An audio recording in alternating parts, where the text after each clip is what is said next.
Hello, squirrels. It's time to read. But before we do,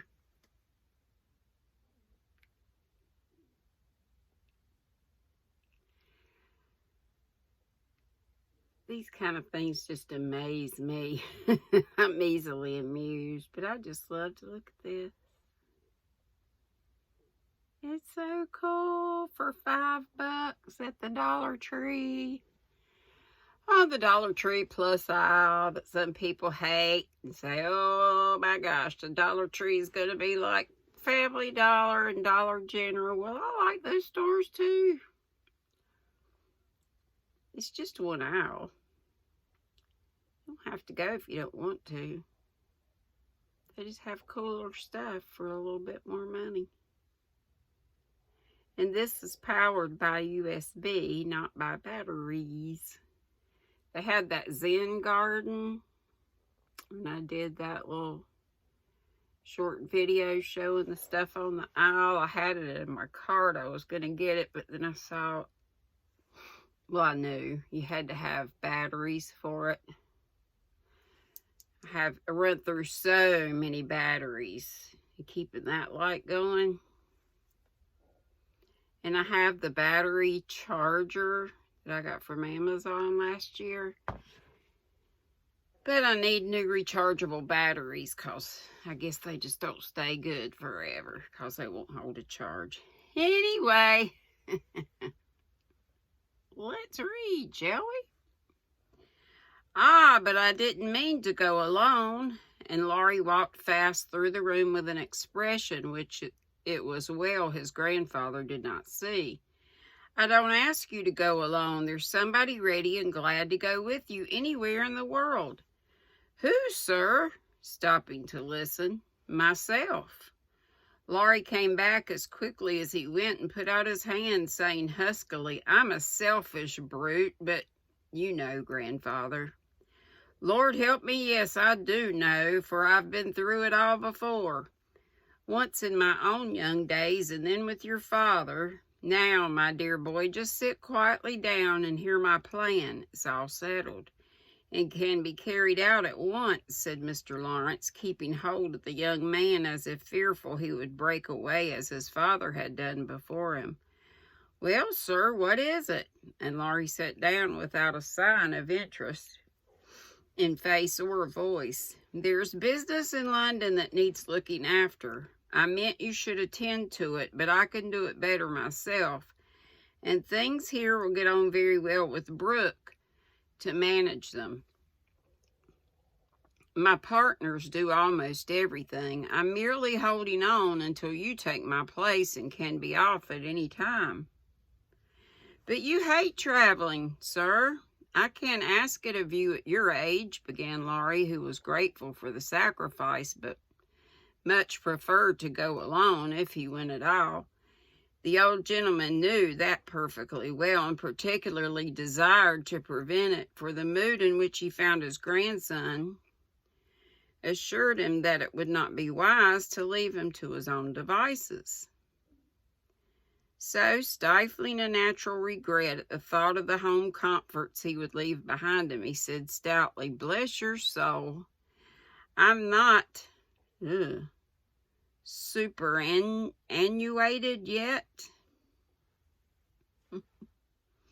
I quite enjoy the idea. It will do me good, and my old bones won't suffer, for traveling nowadays is almost as easy as sitting in a chair.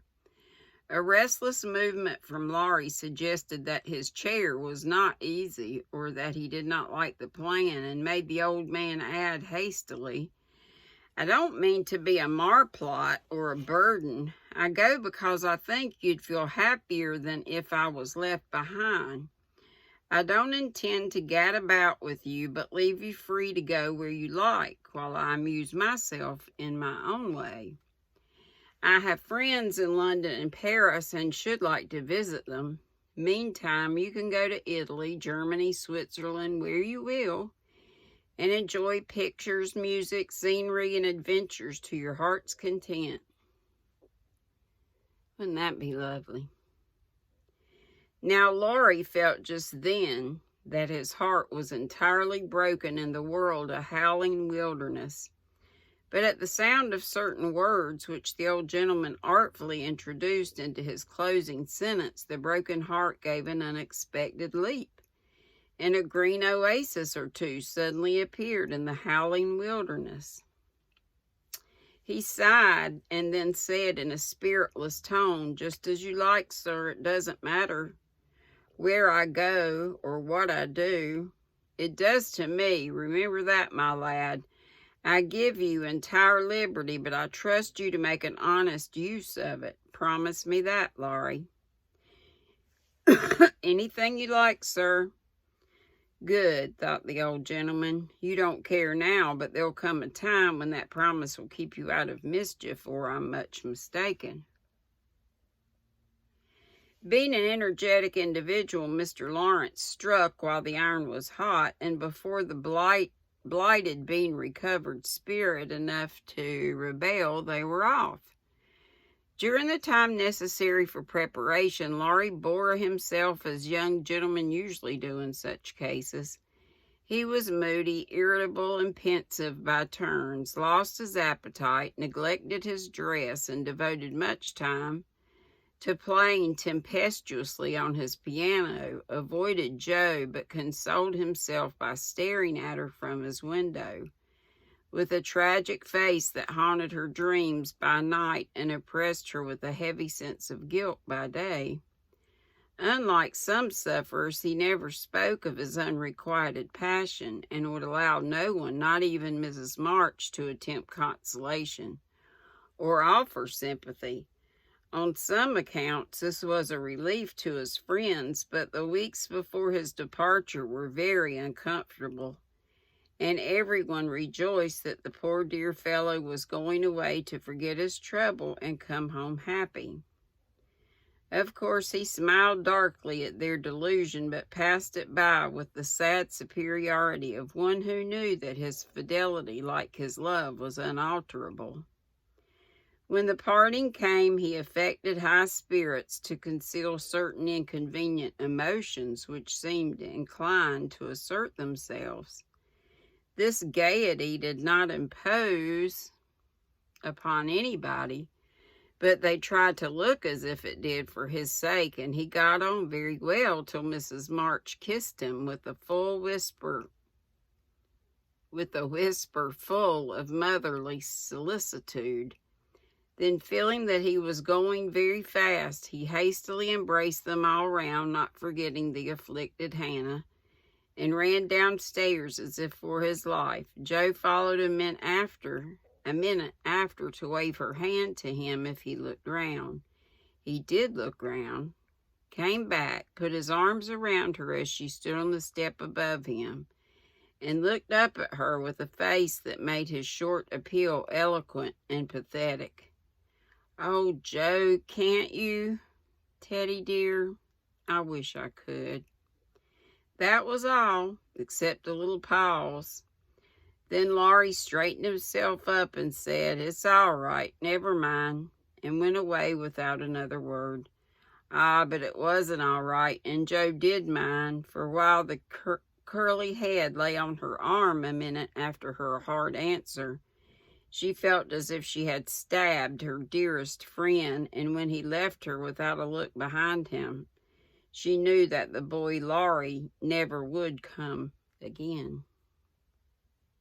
And that's all. That's all I had to read, and I would have been done. But I'm tired, so I'm going to stop there. Sorry. And the next chapter will be, what are we on? 12, I reckon. You see, the chapters, I don't know if you can see that. Chapter 36. So, that's because it was listed as part 2 of the very first book. I think I read this. I don't know. Parts of it seem familiar. What I left behind earlier today. Y'all like these soft touch clovers? I do. I do. I got 2 more furls today. They came in the mail. From that sale, buy one, get one. It was the ones that are normally 66 bucks. Ones with the gold tips. I got the dark, it's a dark forest green. It's real glittery. I need to have my head examined. Looking at my bank account like, do I have money to live for the next, I'll get my next paycheck? Maybe. Priorities. Why do these sales always come when they do? I'm just crazy. But y'all know that. I love ya. Be sweet. Don't be ugly. Might just sit here in the chair and turn all the lights out and just veg a little bit. Look how pretty that is. Yarns these colors. Ain't it beautiful? Pretty, pretty, pretty.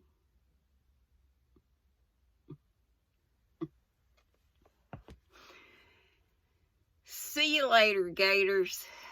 See you in the YouTube streets tomorrow, because I won't be on live, but I'll be in everybody else's lives. Don't forget Dana, our own Triple C. Creatively Created Crochet, Joe's woman. She's going to be on the She Show, Shira from Lion Brand. It's on Facebook at high noon tomorrow. That's Eastern time. So be there if you can. Yeah. Good night.